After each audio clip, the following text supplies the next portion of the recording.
Pronto, meus irmãos, estamos aqui em mais uma live do Escatom e estamos estudando a escatologia pré-tribulacionista, né?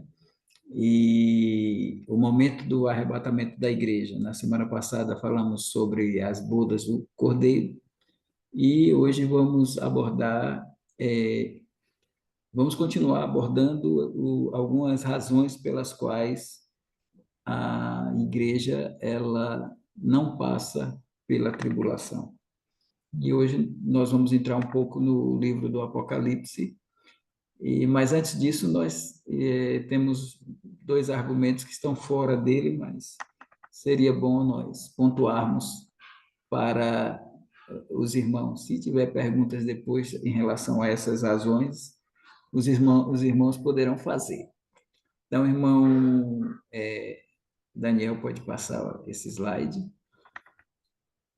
Então, nós temos aí a parte 3 das argumentações, e aí nós chegamos à oitava razão, já analisamos 7 razões pelas quais a igreja não passa pela tribulação. E a oitava, ela é bem simples, a igreja aguarda a estrela da manhã e Israel aguardará o sol da justiça. Então, Apocalipse está aí, 2:28, né? E Jesus falou, dar-lhe-ei a estrela da manhã. Claro que a estrela da manhã é o próprio Cristo. E a gente sabe que a estrela da manhã, ou a estrela da alva, melhor, para nossa melhor compreensão, ela vem antes do sol. Então, a ideia é que a igreja ela não aguarda o sol da justiça, ela aguarda a estrela da manhã, no sentido, assim, só no sentido simbólico da figura colocada, já dá ideia de uma vinda, uma fase da vinda de Cristo anterior à outra fase. Então, a fase visível seria o sol da justiça, se revelando a Israel, e lá em Malaquias é dito isto, né?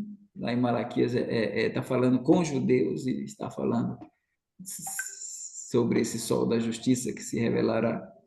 Então, para nós, a estrela da manhã tem a ver com o arrebatamento e o sol da justiça tem a ver com o Armagedon.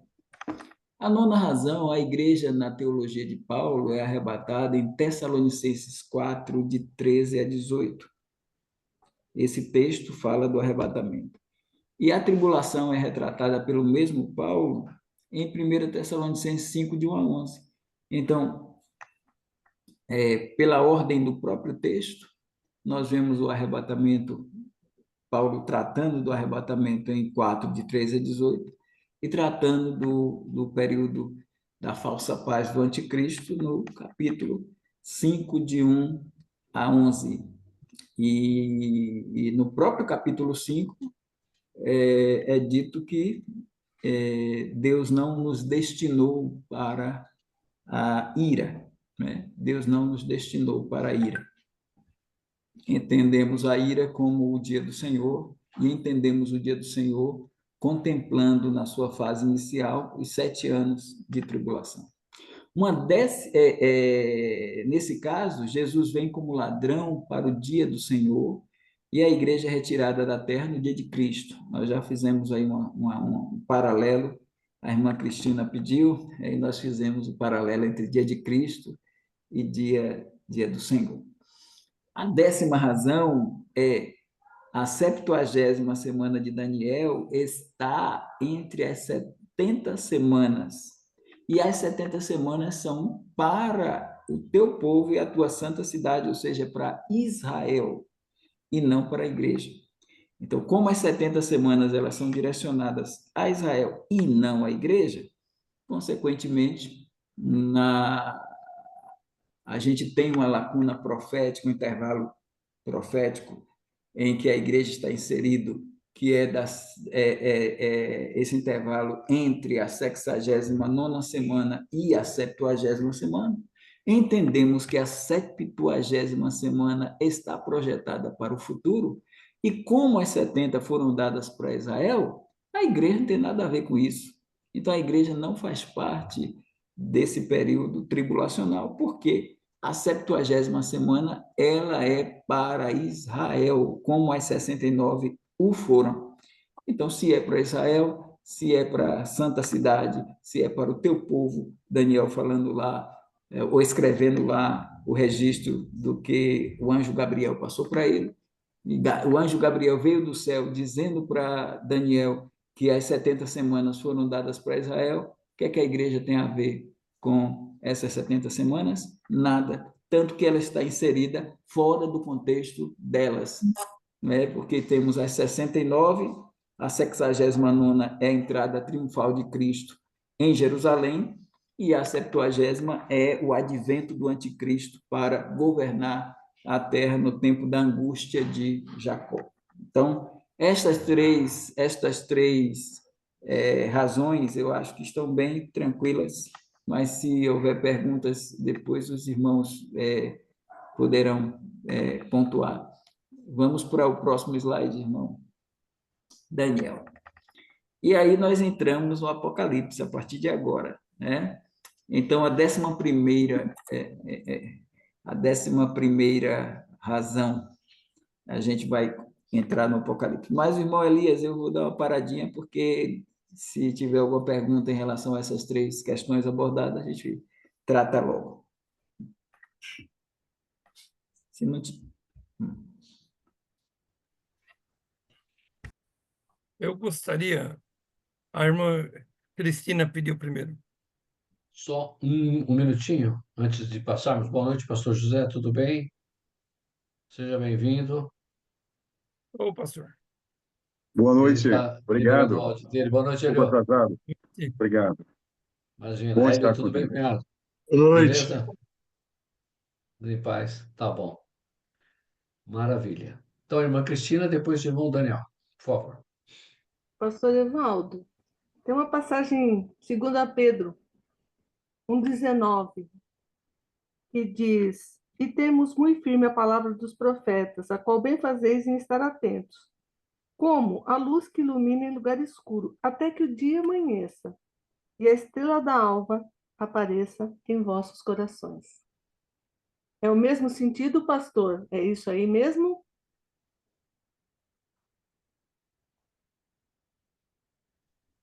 Exatamente. E aí o apóstolo Pedro está ratificando a questão escatológica, e ele coloca até que a estrela da alva apareça. Está linkado aí com Jesus dizer, dar-lhe a estrela da manhã. Então, quando ele fala ao povo de Deus, igreja, ele está falando para a igreja, e ele fala dessa estrela da alva aparecer em nossos corações, no sentido concreto da volta dele para arrebatar a sua igreja. Então, está tratando do arrebatamento de Cristo, né? É isso aí. A senhora pegou um texto que eu não citei, mas que está ligado. Está linkado, né? É apocalíptico, né? Lá para frente. Agora é curiosidade minha.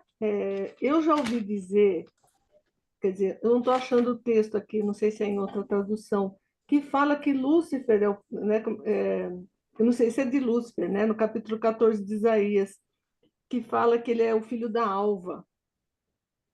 E isso É, traz confusão, traz alguma confusão com a estrela da manhã, esse filho da alva né, expressão latina, seria filho da alva, o portador da luz, é isso?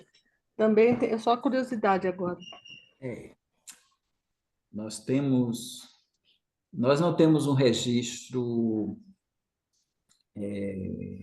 sem ser tipificado da queda do anjo. A gente chama. Lúcifer não tem na Bíblia, né? Não, Lúcifer não, na minha tem. Na a minha tem a palavra, palavra Lúcifer. a palavra é latina, né? É Por ser Lúcifer, uma palavra latina, é a expressão latina, isso. por ser latina, não tem na Bíblia. Como inferno também não tem na Bíblia, né? Por ser uma palavra latina, não temos na Bíblia nem inferno, nem Lúcifer. Tem tradução que coloca Lúcifer em algum lugar, mas Isso é Lúcifer. mas nós não temos pelo fato dela ser uma palavra latina, né? Isso aí é só uma tradução, mas nos originais não tem. Então, quando a gente diz que capítulo 28 de Ezequiel e capítulo 14 de Isaías falam do príncipe de Tiro e do rei de Babilônia. Também. Então, esses textos de Isaías 14 e de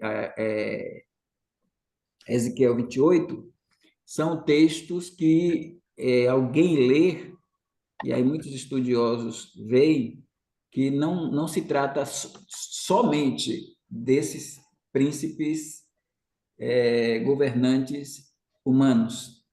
Então, que eles são governantes humanos no sentido do literal da palavra, do que está escrito ali, é uma abordagem falando deles. Entretanto, nós acreditamos que há possibilidade também de, numa linguagem figurada, o texto também se aplique à queda do anjo anteriormente bom, vamos colocar assim, do querubim, que é ali chamado, né, querubim protetor, querubim ungido, e ele é chamado também de estrela d'alva, né? Então, porque lá em Jó 38 também fala dos anjos como estrelas, né? Fala dos anjos como estrelas, porque lá em 38 é dito que quando Deus fundava a terra, ele falando com Jó, ele diz: onde estavas tu quando eu fundava a terra? E aí ele diz o que é que acontecia quando os filhos de Deus alegremente cantavam e as estrelas também se rejubilavam. Então, a gente entende que os filhos de Deus seriam anjos e as estrelas, elas seriam, aquelas estrelas seriam querubins, né?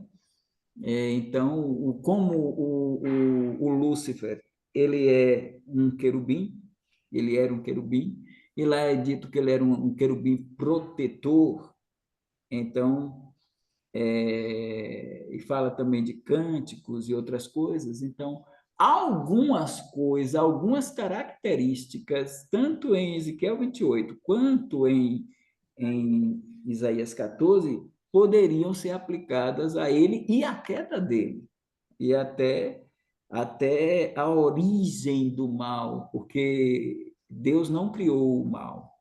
Embora lá em Isaías 45, versículo 7, se leia-se, eu faço as trevas e crio a luz. E ele diz também, eu crio o mal.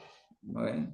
Só que no mesmo texto de Isaías 45, nós temos, naquela mesma perícope, nós vemos a expressão do próprio Deus dizendo, eu criei o homem, para minha glória o criei.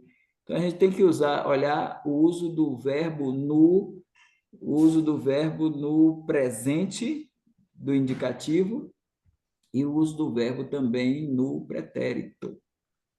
Então, quando Deus diz eu criei a terra, eu criei o homem, aí a gente diz Deus criou o homem, Deus criou a terra. Mas quando ele diz eu crio as trevas, é impossível criar trevas. Não tem lógica, trevas não são criadas, sempre existiram. Como é que Deus vai criar trevas? Então, Deus quer dizer alguma coisa quando ele diz eu crio as trevas e faço a luz, eu crio o mal. Então, ele cria o mal. E aí a gente tem, trazendo para a nossa língua portuguesa, nós temos o mal natural e o mal moral. Isso teologicamente falando, mas no olhar da gramática, nós temos o mal com L e o mal com U, né? Faz uma diferença. Às vezes eu brinco com meus alunos, eu digo, a gente, né, nós que somos professores de português, a gente não analisa, a gente não diz que as pessoas falam errado, né? Quem diz isso é quem não conhece a linguística e tal, porque quem é que não usa termos que não são corretos na gramática? Expressões como, por exemplo, você dizer assim, eu dizer assim, irmão Elias, tudo bem? Se o irmão Elias diz tudo bom, se for olhar para a gramática, ele está errado. Não existe tudo bom na gramática, só existe tudo bem. Por que não existe tudo bom? Porque a palavra bem é um advérbio e a palavra bom é um adjetivo. Quando você bota tudo, você coloca aqui o adjetivo, o advérbio, você tem que entender que você colocou em símile o verbo estar. A realidade seria tudo está bem. Entende? Então, quando alguém diz tudo bom, ela não pode dizer tudo está bom, porque ela não pode dizer tudo está mal com o antônimo, entende? Ela só pode usar o antônimo tudo está mal com ela, porque a questão é advérbio. Então, o antônimo de bem é mal com ele. Então, se eu digo, eu não tenho, o antônimo de bom é mal com o. Então, eu não posso dizer tudo bom. Não estaria correto. Eu vou colocar dizer, mas seria melhor eu colocar assim, não posso escrever, porque dizer eu posso. Agora, escrever eu não posso. Quer ver uma coisa? Puxe para a questão do dia. Você coloca lá, bom dia. E você pode colocar também o mau dia com o. Mas você não pode dizer bem dia.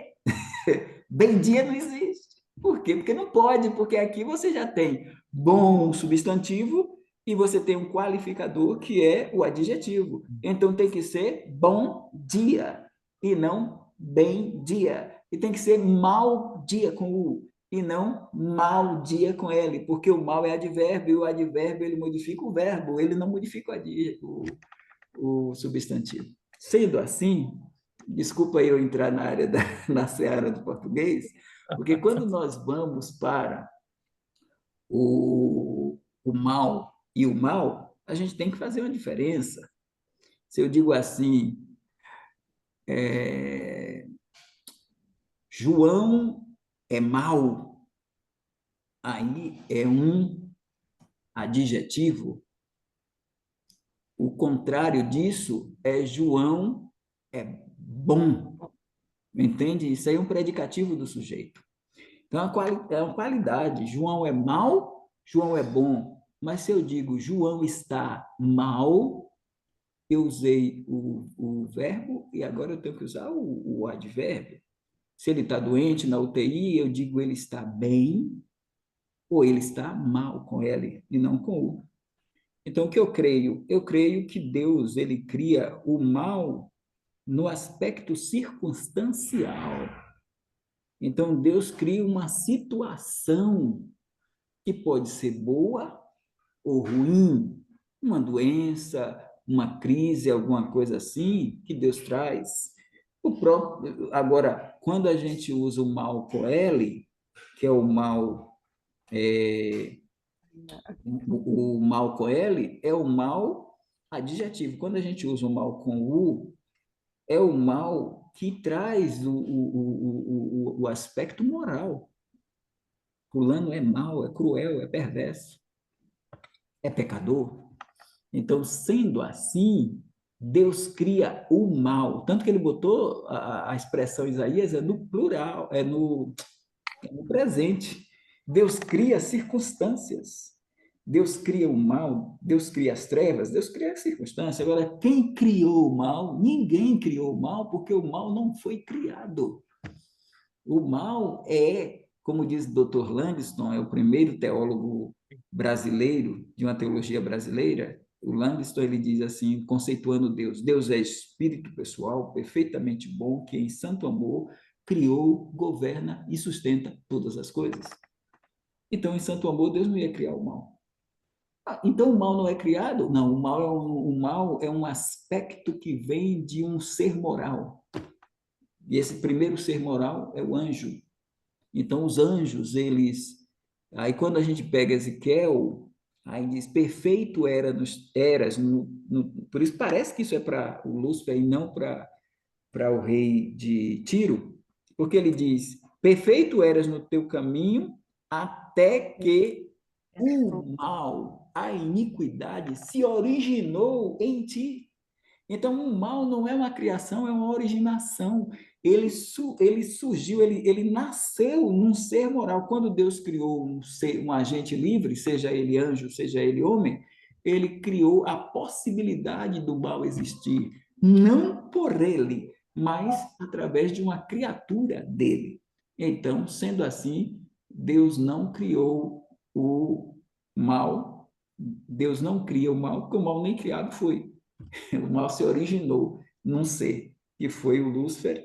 E aí, por isso, irmã, eu creio que aquela estrela da alva pode ser aplicada a Satanás, que gosta de imitar a Cristo, mas nesse campo ele foi chamado de estrela da alva, como Jesus também é a estrela da alva. Mas claro que a estrela da alva, Jesus, ela é muito mais sublime e majestosa do que qualquer estrela da alva que seja, quer seja o Lúcifer, quer seja Gabriel, quer seja Miguel, ou qualquer outro anjo ou querubim.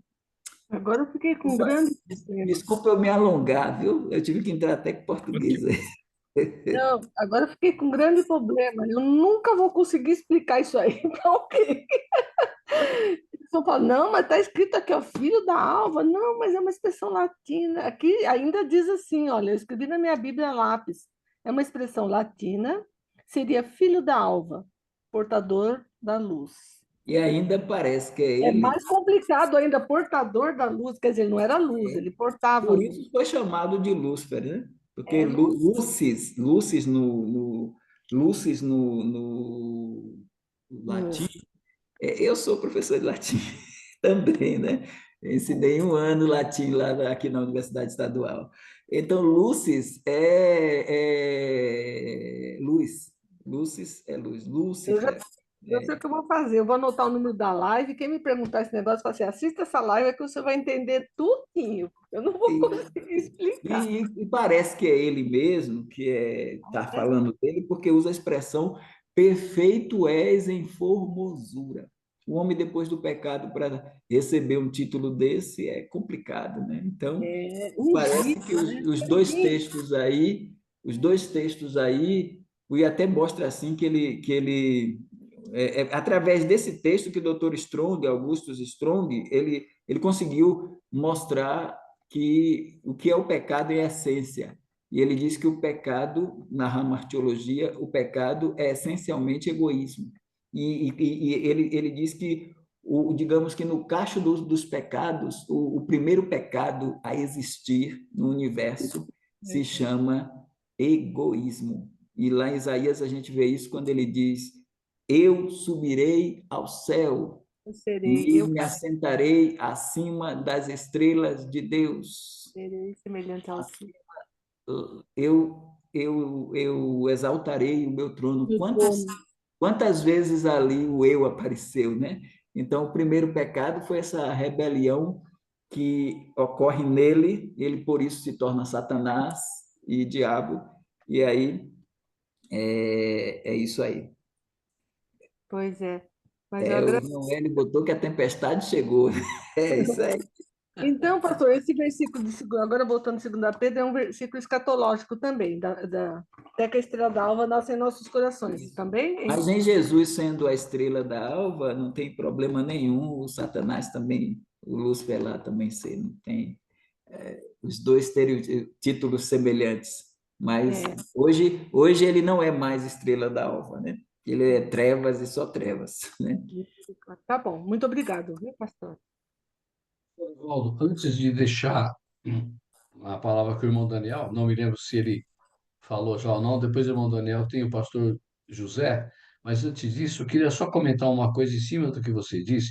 Primeiro, cada vez mais eu me convenço que deve ter algum teleprompter aí na frente, o senhor aperta uma tecla, vai lendo e vai falando, porque É o o homem IA. fala de tudo, é professor de latim, aula de português, então realmente deve ter um teleprompter aí, não é possível. Mas voltando ao normal aqui, pastor, achei essa explicação. Hã? Eu não estou ouvindo, não tô ouvindo o senhor. Não sei eles, mas eu não estou ouvindo.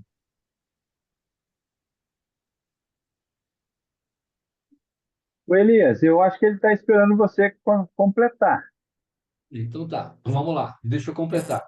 Repete aí, irmão Elias, que eu não ouvi.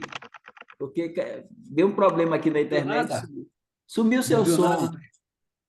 Não ouviu nada? Só ouvi, né? Só ouvi quando você falou de latim, professor de latim.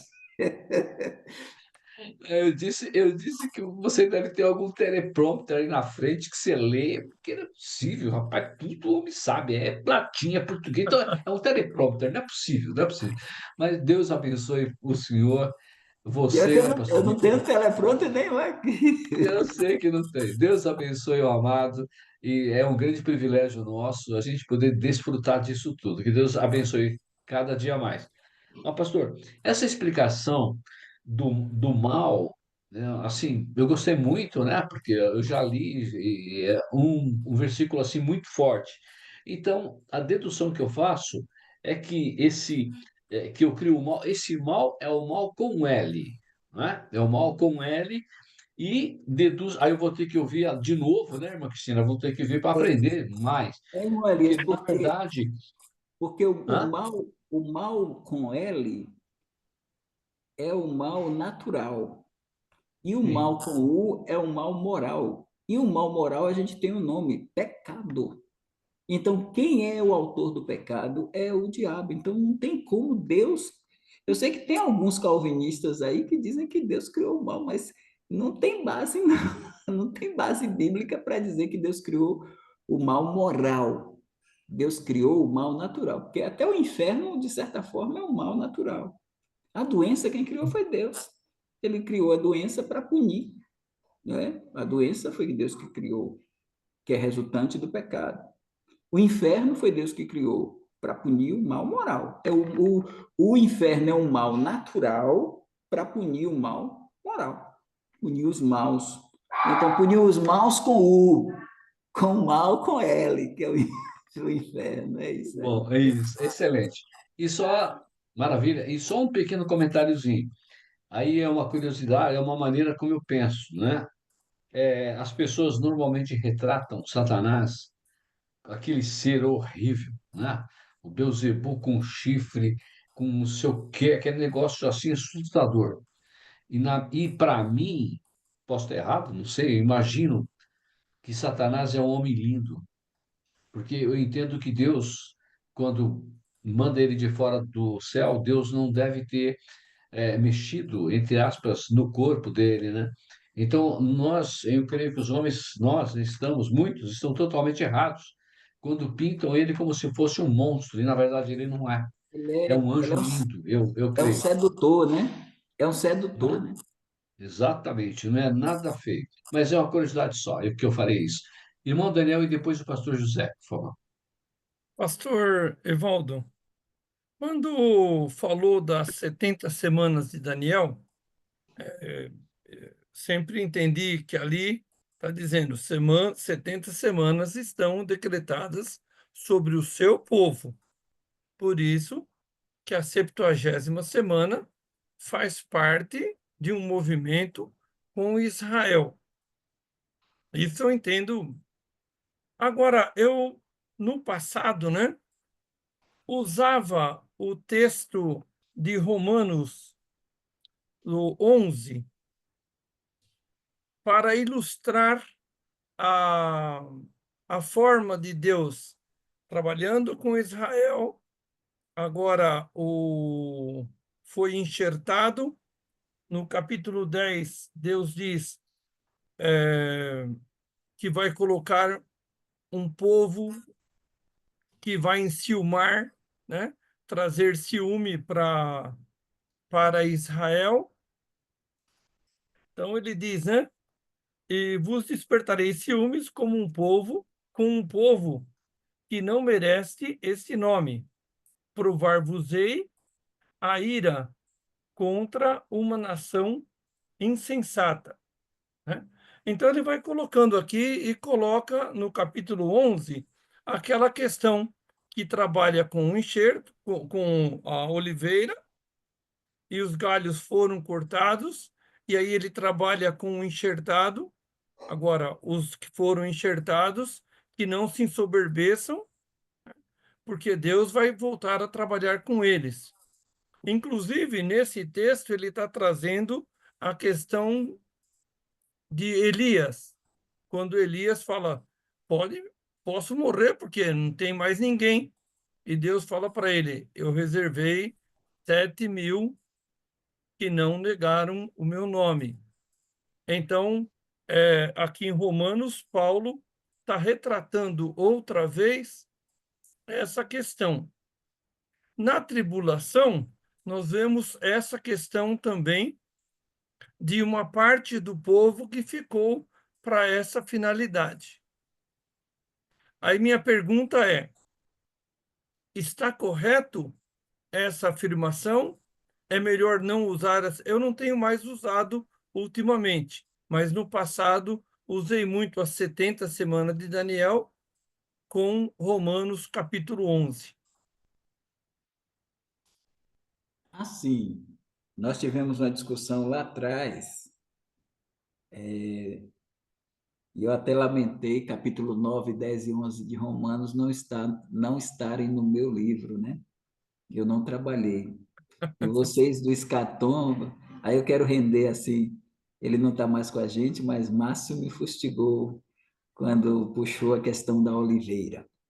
É, A eu pedi oliveira, para ele dos ramos observar quebrados, do zambujeiro, da oliveira brava. Eu isso. quero dizer, irmão Elias, que eu falei, claro, eu devo fazer os 3 volumes de outros estudos, mas eu quero dizer uma coisa a vocês, não sei se vou entristecer vocês, mas eu estou fazendo a segunda edição do livro, que vai, daqui para frente só vai sair, eu já estava conversando com o rapaz da gráfica, com o da editora, Mandacaru, e eu estou dando uma melhorada no livro. Perfeito. Eu estou corrigindo algumas coisas que a irmã Cristina, irmão Daniel e irmão Lorival pontuaram. Eu já coloquei, e esse capítulo 9, esse capítulo 11 principalmente, pensando 9, 10 e 11, eu puxei o capítulo 11 e eu também comecei já abri lá a dedicatória, já estou dedicando ao Escatom, colocando irmão Elias, irmão Almi como líderes do Escatom e pontuando aí os irmãos, e eu já melhorei as abordagens, porque o irmão Elias disse que por que o senhor não colocou o método chamado de cumprimento análogo, que é o método histórico crítico? Ele disse, faltou esse, que eu não coloquei porque ela era dos liberais, era dos liberais. Aí o irmão Elias disse, era bom botar, eu acatei o conselho do irmão Elias, estou colocando um método chamado cumprimento análogo. Melhorei as abordagens, porque tinha algumas correções a fazer para melhorar aquelas abordagens da hermenêutica de continuidade, de descontinuidade. E também as discussões vou colocar aquele capítulo de 2 Coríntios, capítulo 5, para o arrebatamento, irmã Cristina, e vou Bem, colocar também as discussões com o irmão, eu já coloquei aquela discussão de Mateus 23, 43, 45, outro povo, que eu tive uma discussão com o irmão Danilo e com o irmão Almir. Aí eu já botei aquilo ali, fiquei ouvindo as lives, irmão Elias, para poder melhorar. Então, vai subir de 555 páginas para 600 páginas. Eu não vou melhorar a letra, porque senão vai para 1.000, aí vai ficar muito difícil de comprar. Então, irmão, a reclamação do irmão Ulisses, ele que eu não sei se foi o irmão Ulisses, o pastor Ulisses, que a letra está pequena, principalmente a dos rodapés, mas eu acho que vai ter que continuar assim na segunda edição. Talvez na terceira a gente divida, como o irmão Almir falou, em 3 volumes. E agora está faltando só aquela parte da discussão sobre foi uma discussão com o irmão Danilo, o último debate que nós fizemos lá, lembra? aquelas 8 características do corpo, irmão Elias, que eu disse, tem que botar isso no livro, porque isso ninguém, né, nenhum pastor tratou. Vai para lá. Então, quando ficar pronto, vocês vão pensar, eu vou ter que desfazer desse outro livro. E aí, para vocês que têm o livro, eu vou ter que dar um desconto imenso para poder Nossa, comprar a segunda vamos outra edição. vez. Então eu vou ter que melhorar e também essa última discussão que eu tive com o irmão sobre o irmão Danilo sobre a Nova Jerusalém, se já está sendo habitada ou não. Então vai ficar rico, vai enriquecer mais. Então, mas dito isto, irmão Daniel, eu digo o seguinte, capítulo 9, 10 e 11 tem relação com as 70 semanas, com a 70ª semana? Tem, no sentido do que no capítulo 11 diz que o endurecimento veio sobre Israel em parte, até que a plenitude dos gentios haja entrado, ou seja, até o arrebatamento da igreja, nós temos o Israel, e isso aí é um tiro bem dado no pé dos aliancistas, porque eles não conseguem explicar, porque está dizendo assim sobre Israel étnico, o endurecimento veio em parte sobre Israel. Meus irmãos, se diz que o endurecimento veio em parte, até que a plenitude dos gentios haja entrado, cara, que não foi um endurecimento total, foi um endurecimento parcial. E se foi parcial, quer dizer o quê? Que Deus vai retomar lá na frente, Deus vai retomar lá na frente para eles serem admitidos. Eles serem admitidos. Então, essa parte aí. E aí, o irmão Daniel, entra a questão de povo de Deus, porque no capítulo 11 já começa Paulo dizendo assim: porventura rejeitou Deus o seu povo. Então, isso aí também é outro problema, porque os dispensacionalistas progressivos e os aliancistas dizem que só tem um povo de Deus. Mas Paulo está falando com a igreja de Roma, que pode se representar todas as nossas igrejas, a igreja de Deus, e ele está dizendo, ele está dizendo, é como se ele está falando com a igreja de Deus, que é povo de Deus, e ele está falando para o povo de Deus que Deus não rejeitou o seu povo, que não é a igreja, porque ele está falando de Israel. E aí ele usa até o exemplo dele, não rejeitou de maneira nenhuma, porque eu sou israelita e tal. E depois ele diz também, cita Elias, esse caso que o senhor colocou, que Elias não estava só, tinha uns 7.000 joelhos que não se dobraram a Baal. E ele dá o terceiro exemplo, que é o remanescente, segundo a eleição da graça, funcionando agora na era da igreja, que é o Israel de Deus, né? Os judeus convertidos. O que é que eu discuti com o irmão Márcio? E não sei se os irmãos vão se lembrar para a gente fechar essa questão agora. É a questão da oliveira. Porque quando ele diz se a massa é santa, se aí ele fala da massa que é santa, né? E aí é a massa aí.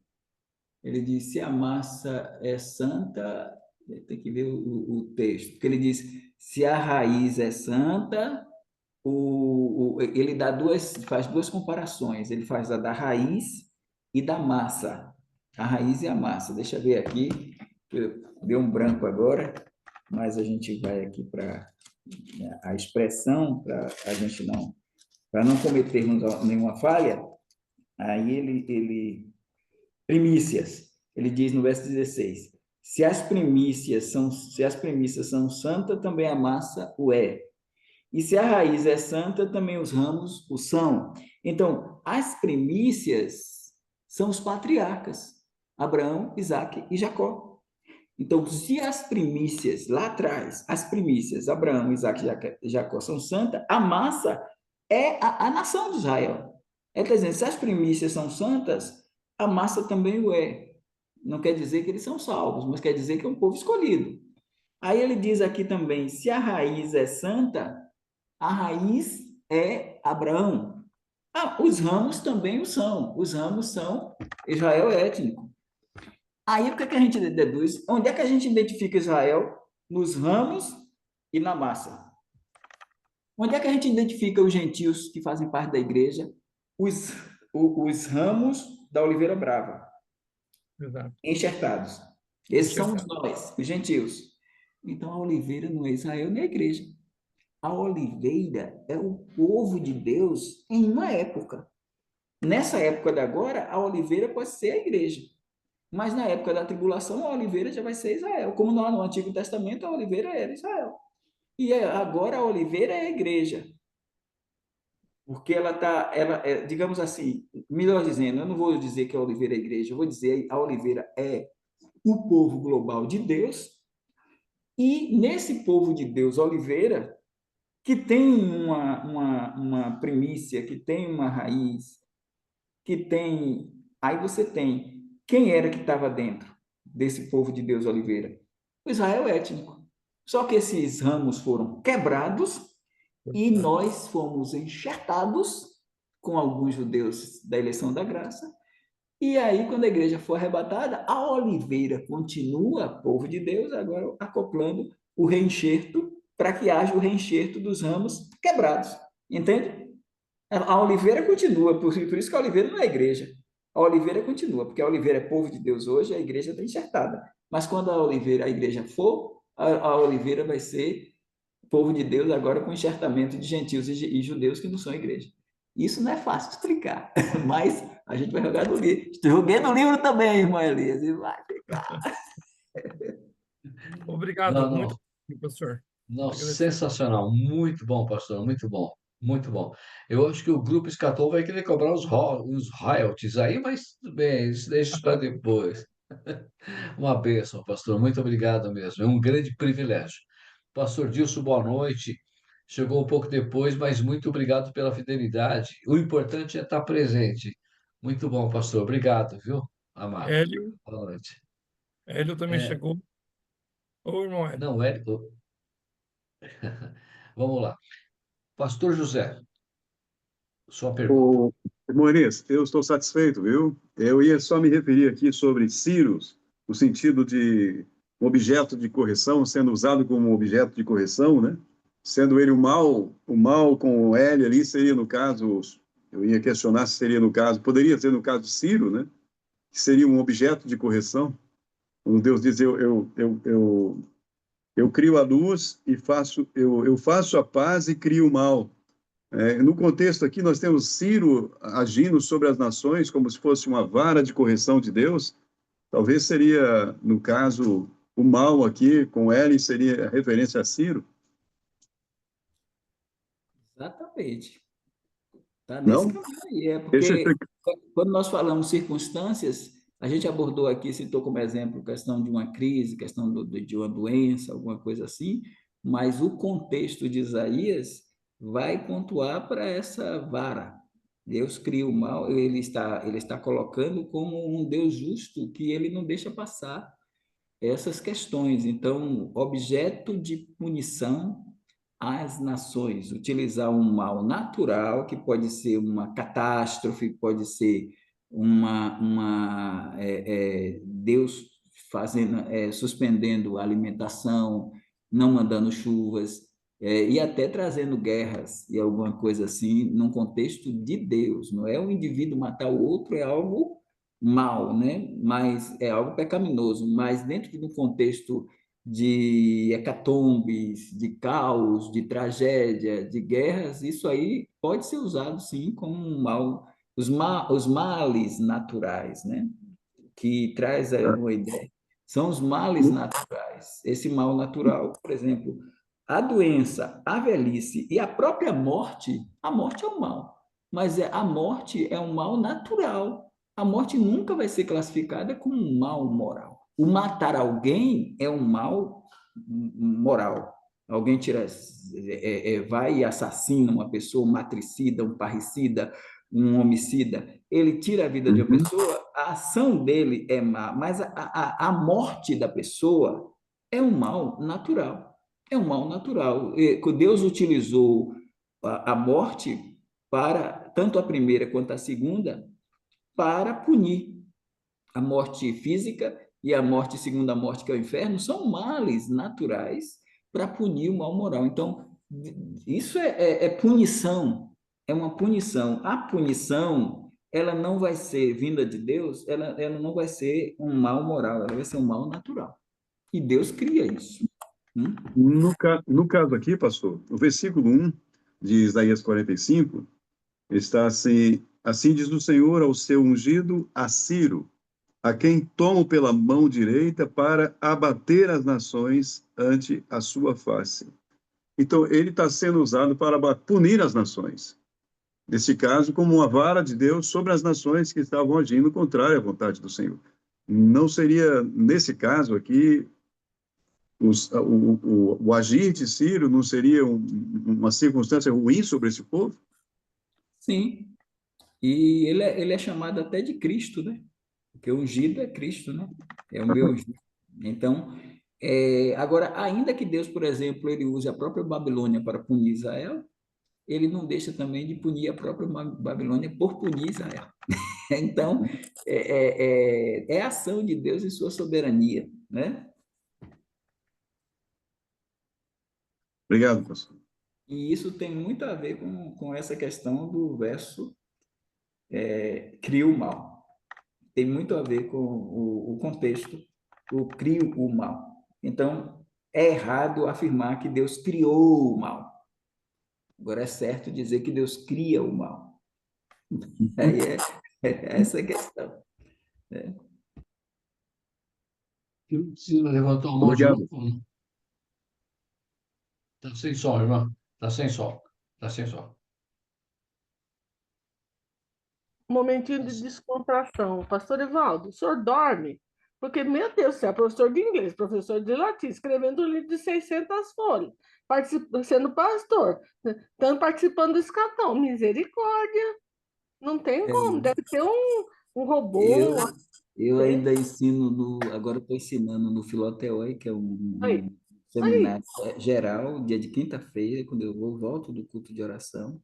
Eu ensino eu sou diretor do Instituto Bíblico Maranata, que vai agora já dar o bacharelato, e sou professor também lá de História Eclesiástica, e eu ensino na segunda-feira.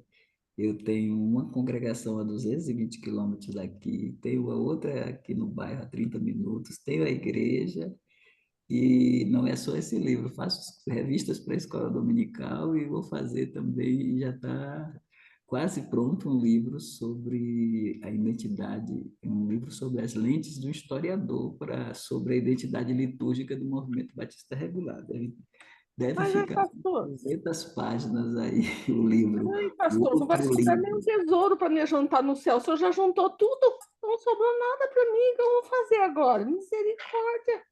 É só Tem para também, descontrair, tá? tem Só para também descontrair. uma teologia para sair aí que vai ter mais de 1000 páginas, mas a gente ainda tá no forno, não está pronta, não. Nós estamos É, aí caminhando para isso. Mas eu durmo, ainda tenho família, tenho esposa, tenho uma filha linda aí, amém.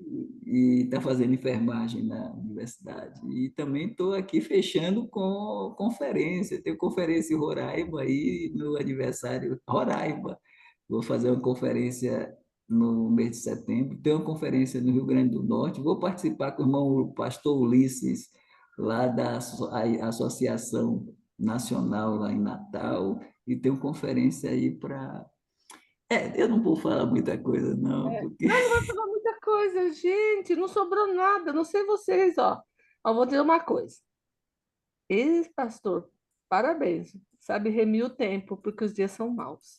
Tá remindo mesmo, tá resgatando e ajuntando tesouro no céu. Deus abençoe grandemente. E diga a Continue senhora assim. também, diga a senhora também uma coisa, e aqui mesmo, e lá na Asa Branca, parte de construção, eu também exerço a função de pastor para alimentar o rebanho, mas de bispo para ser o gestor. Então, toda a construção, material de construção, tudo que a gente tem que fazer, eu tô na linha de frente da construção da igreja, minha esposa, a gente sai, vai comprar material, acerta com acerta com a escola dominical, agora a gente tem não sei quantas reuniões para fazer um projeto bom para isso. Estou implementando o Instituto para ser um bacharel em teologia. Sou secretário da Academia de Letras e Artes. Me elegeram como secretário e eu tenho que estar ali rente como secretário da Academia de Letras e Artes de Feira de Santana.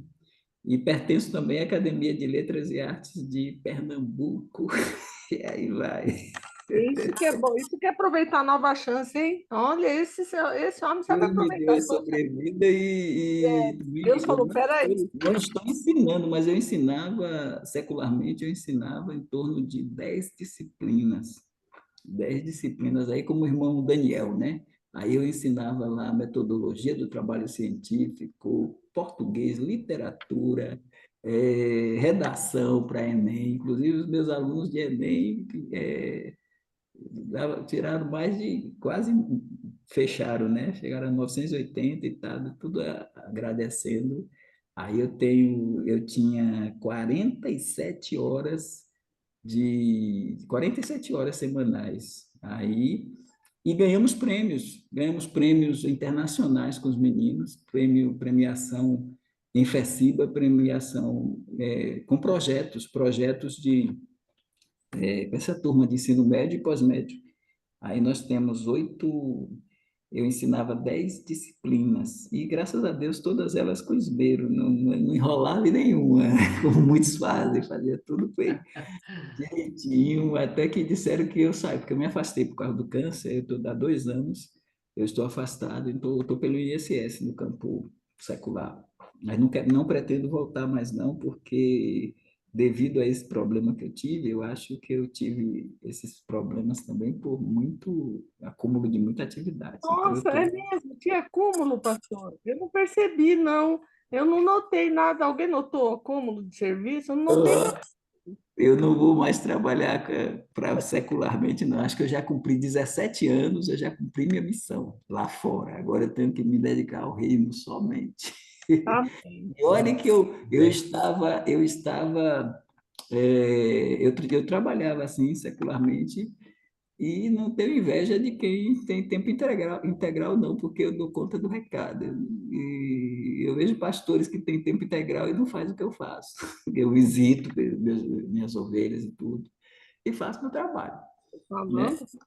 Mas 30 anos de ministério numa igreja só, imagine, 30 anos de ministério. Eu vou contar um segredo aqui para vocês. E todo ano eu botava meu nome para concorrer, para votar, se quer, aí votar pastor Evaldo, vai botar sim ou não, deve permanecer, não deve, porque eu digo, se a igreja votar que eu não devo. Então, assim, e na última eleição que eu fiz, agora eu tirei isso, porque eu já estou terminando o meu ministério, e daqui a pouco eu deixo sair, vai prejudicar um pastor que chega. Então, acho que eu sou o único pastor aí que põe o nome para voto, tem coragem de pôr o nome para voto, único não, que eu sei que tem pastores aqui, mas eu coloco meu nome para avaliação, todo ano eu colocava. Agora que eu mudei o estatuto, não pensando em mim, mas veja bem, aí alguém dizia, rapaz, se eu colocar que pessoas que quisessem levantar, pode tirar o senhor. Eu digo, mas eu não estou tendo essa experiência não, que eu estou com 30 anos na mesma igreja. Então, mas eu sei que é melhor colocar assim, o pastor é chamado e quando a igreja achar que ele não deve continuar, tirar, mas eu fiz isso e não me arrependo não, eu fiz isso, mas eu acho que eu coloquei assim, eu e poucos que fazem isso, mas eu acho que não é coisa boa fazer isso não, mas eu fiz, tá feito, né? E cumpri meus 30 anos e eu acho que eu vou chegar aí, eu pedi a Deus mais os 15 anos de Ezequias, eu espero em Deus que ele já me ressuscitou, que ele me mantenha ainda com saúde e com vida, porque eu quero ajudar Escatom, eu quero ajudar outros grupos, eu quero ser Amém. útil. E eu acho que se Deus tiver misericórdia e fazer igual a Ezequias, me dar mais 15 anos, eu estou satisfeito. Amém. É bem Mas, bom. pastor, Desculpa, irmãos, pastor, uma contração, mas acho que foi bom, né? A gente conhecer mais um pouquinho o mestre. é. Então, pastor Evaldo, você falou que fez isso, coloca o seu nome, e o pastor Jorge José também levantou a mão, então eu acho que ele também coloca o dele. Pelo que eu entendi, ele está colocando. Mas eu, infelizmente, conheço alguns pastores que não colocam, não, viu? Tem uns que morrem de medo de colocar, nem coloca. A nossa igreja, nós tentamos fazer isso lá atrás, foi uma confusão e nunca colocaram. E é uma coisa muito triste. Mas, em cima disso, o pastor da Igreja Presbiteriana aqui de Pinheiros, que é o pastor, é o Arival Dias Casemiro, que é a mesma igreja são 15 dias, a cada 15, a cada 15, como é que eu digo? Domingo sim, vamos supor, domingo que vem o pastor Hernandes prega, no outro domingo o pastor Arival prega, no outro domingo o pastor Hernandes prega. Então, ele é pastor dessa igreja aqui e que, obviamente, tem a ajuda muito forte do pastor Hernandes, e ele reconhece isso. Ele chega publicamente, ele fala, o príncipe é ele que realmente sabe. E a igreja é tudo isso que tem hoje por conta do pastor Hernandes, a gente sabe disso. Mas o pastor Arival, ele está há muitos anos nessa igreja aqui, a igreja cresceu muito pelo trabalho dele. Quando ele chegou, tinha 200 e poucos membros, hoje tem 3.000, sei lá, é um monte. É um monstro de igreja. O orçamento anual é mais de 70 milhões, é um negócio absurdo, assim. Aliás, 70 milhões para missões, é um negócio absurdo. E a cada 2 anos, aonde eu quero chegar? A cada 2 anos, eles têm eleição para pastor. E o nome dele, ele coloca lá, ó, vocês podem votar. E ele brinca ainda. Eu já vi ele falar, ó, quem não gosta de mim, a oportunidade é agora, hein? Vai ter a votação, vota e escolhe outro. Porque senão eu vou continuar. Então o nome dele está lá na votação. Se é outro, escondia lá, ficava quieto. Então, eu dou parabéns por ele por isso, que é uma atitude muito corajosa e de quem sabe o que está fazendo e não tem medo da obra, sabe aquilo que está falando. Então, parabéns, pastor Evaldo. Pastor José, parabéns também. Pode falar, pastor José, acho que eu cortei o irmão, fique à vontade. Não, nada a declarar. Obrigado. Olha, Obrigado, irmão. eu Então, conheço bastante pastor que coloca o nome sim. Ele coloca assim: você quer que eu continue, você não quer que eu saia. Pode votar à vontade. Conheço um monte que faz isso. irmão Daniel, por favor. Pastor Evaldo, quando eu falei para o pastor sobre a questão do Romanos capítulo 11, que o remanescente será salvo, como no caso de Elias, Deus ainda tinha 7.000 almas que não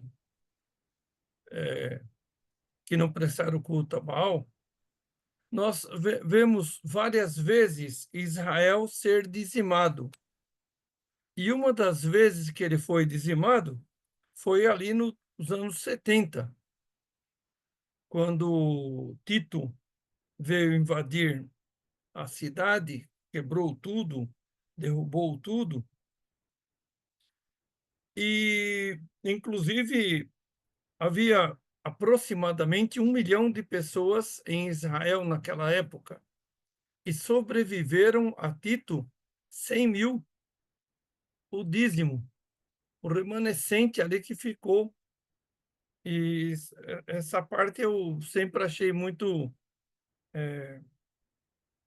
importante a gente lembrar, né? Que Deus sempre guardou o seu povo e sempre tem esse povo para cuidar, né? Nunca deixou. Por isso que a gente sempre sabe que volta e vai trabalhar com aquele povo conforme as 70 semanas, né? Outra coisa também, lembrando o que o pastor José Soares falou, que eu achei muito importante, eu fiz um estudo alguns meses atrás sobre essa questão do mal, né? Então, algumas pessoas que tentam dizer o mal, ele não existe. O mal é a ausência do bem. As trevas não existem. As trevas é a ausência da luz, né? Não sei como que ficaria no caso de Ciro, como Deus falou, né? Essa questão, né? E se podemos utilizar essa forma de expressão.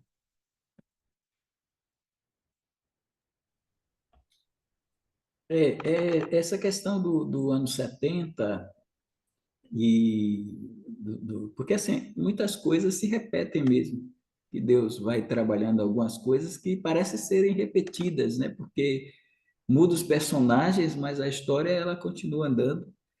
Então, assim, diz assim, Israel foi disperso no ano 70, o templo foi destruído, mas o primeiro templo já tinha sido destruído também no ano, 586 por Nabucodonosor, e o povo foi disperso para o exílio, né? Então, assim, Deus vai trabalhando nessa perspectiva. Isso é bem interessante, é o modo de Deus agir, né? Aqui com o irmão pastor Danilo, nós vimos a questão do templo, né? Que a gente estava discutindo aí, e a irmã Cristina trouxe um texto bem interessante, né?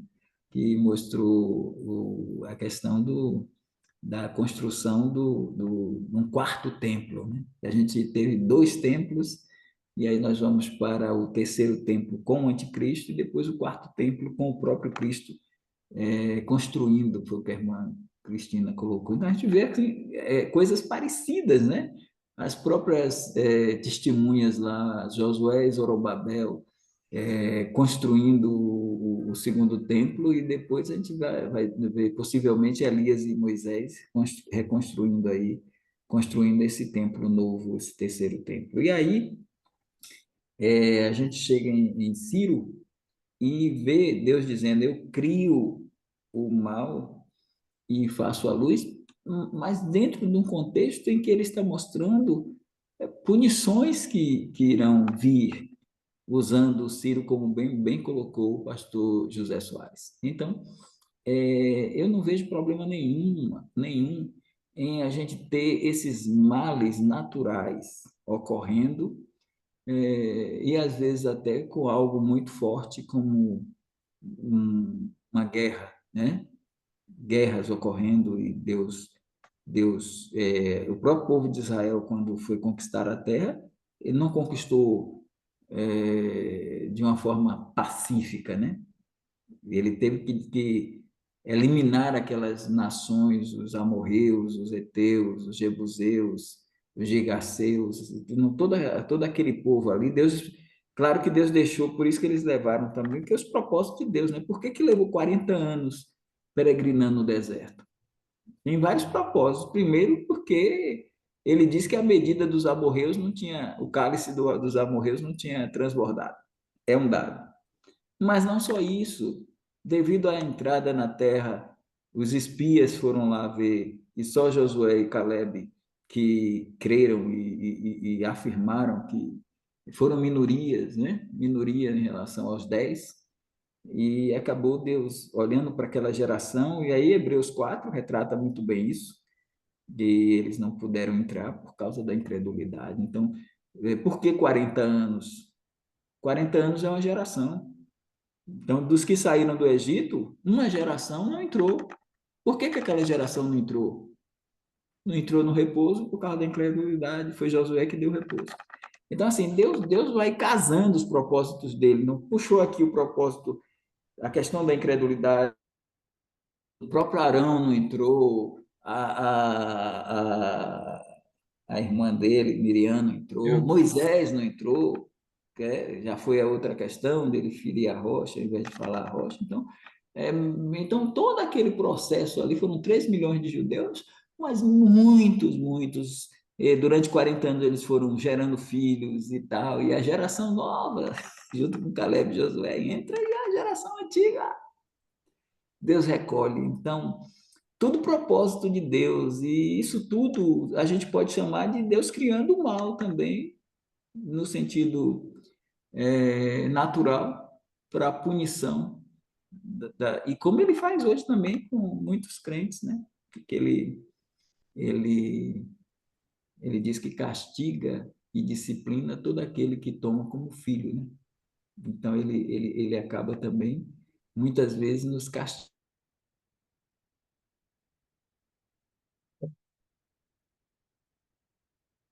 Sumiu o som. Subiu o som, pastor Evaldo. Tudo o seu som.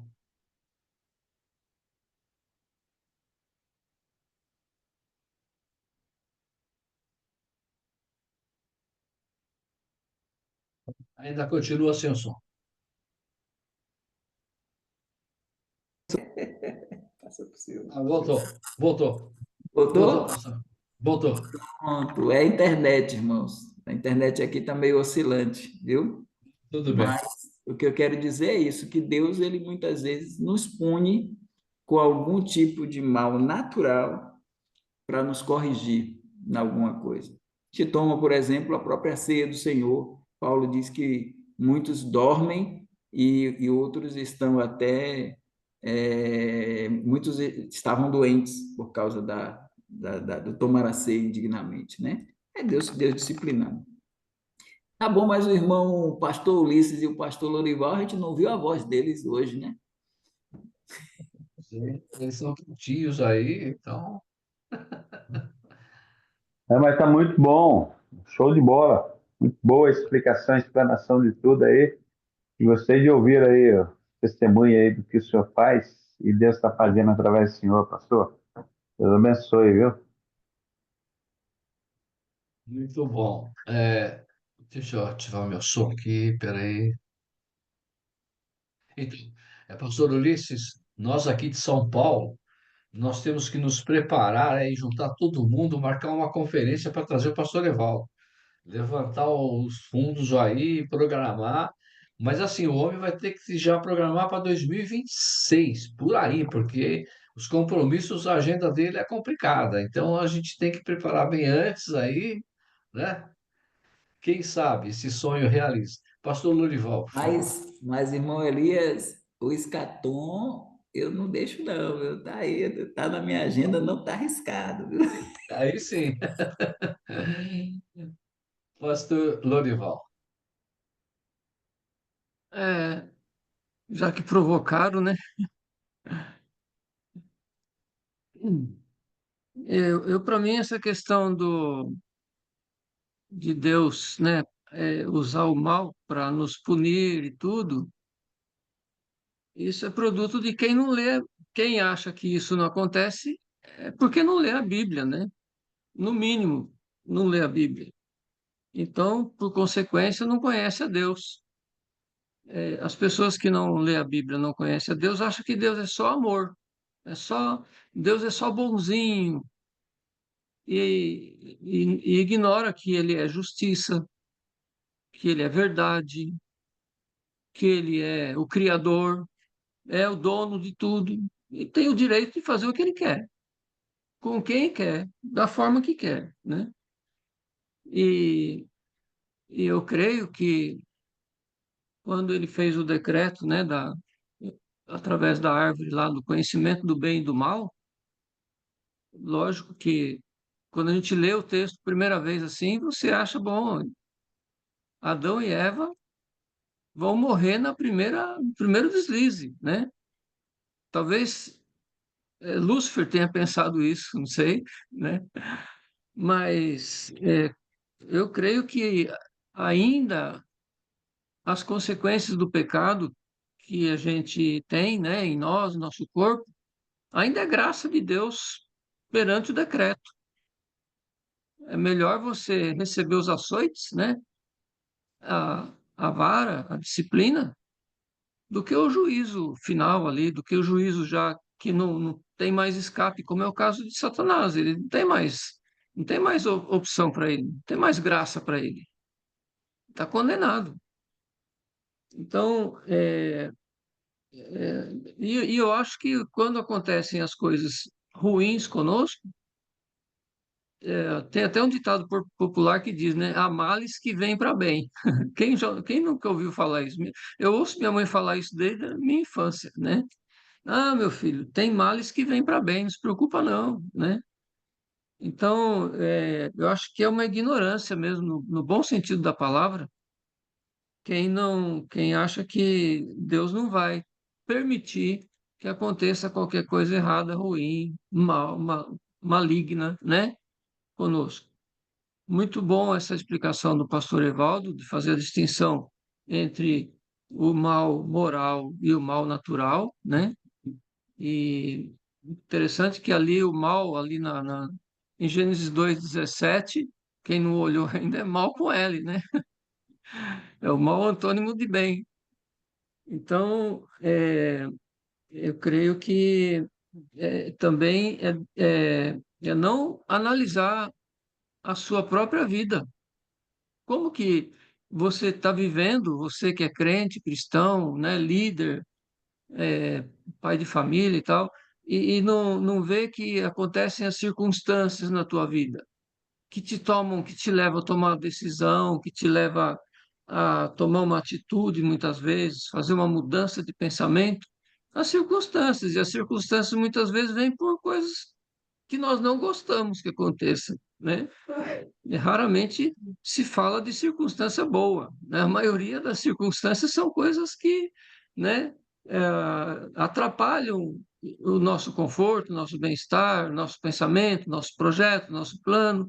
E aí você, em meio às mudanças devido às circunstâncias, você acaba percebendo que pela bondade, graça e misericórdia de Deus, Ele está te conduzindo para o caminho que Ele quer. Se Ele te ama, se você tem se Ele tem um plano para você, é isso que vai acontecer.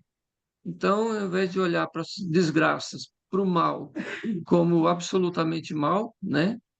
A gente deve perceber as oportunidades que Deus está nos concedendo de caminhar naquilo que é da vontade dele. Então, eu encaro e insisto com isso, que quem acha que Deus é só amor, só bondade, é porque não, no mínimo, não lê a Bíblia e não procura entender os escritos sagrados. Pronto, pastor, falei já.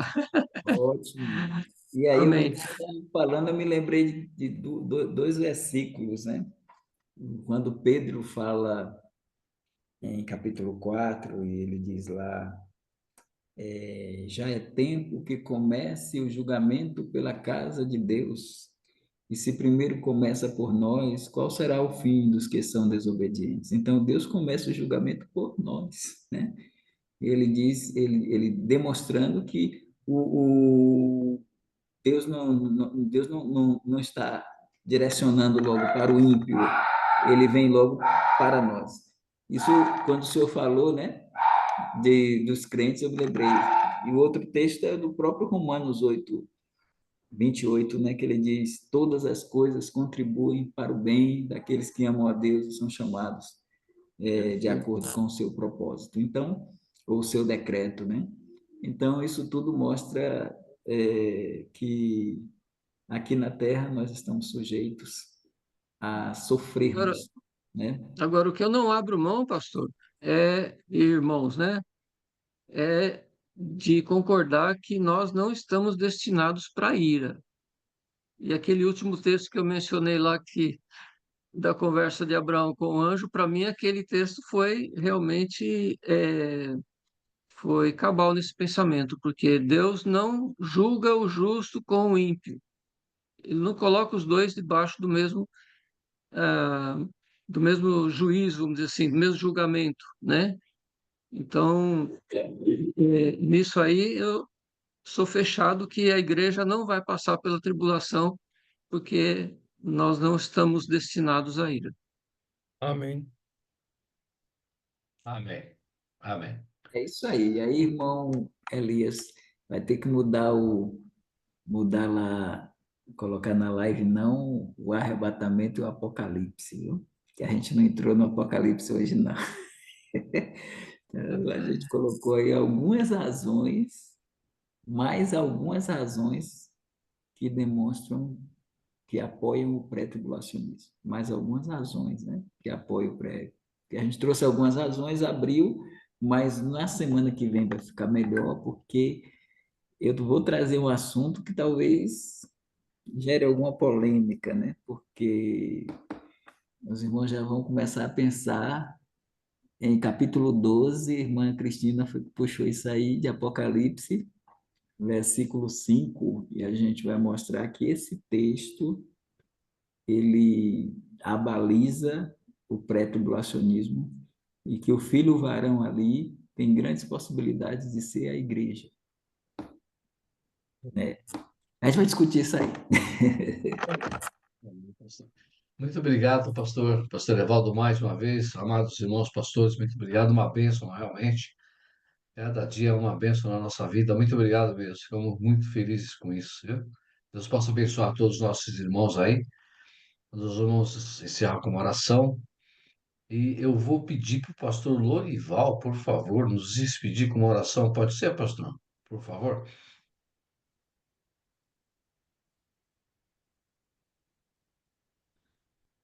Ok, vamos lá. Amado Deus, Pai querido, queremos, Senhor, agradecer pelo tempo que nós tivemos na tua presença, estudando a tua palavra, considerando o teu caminho.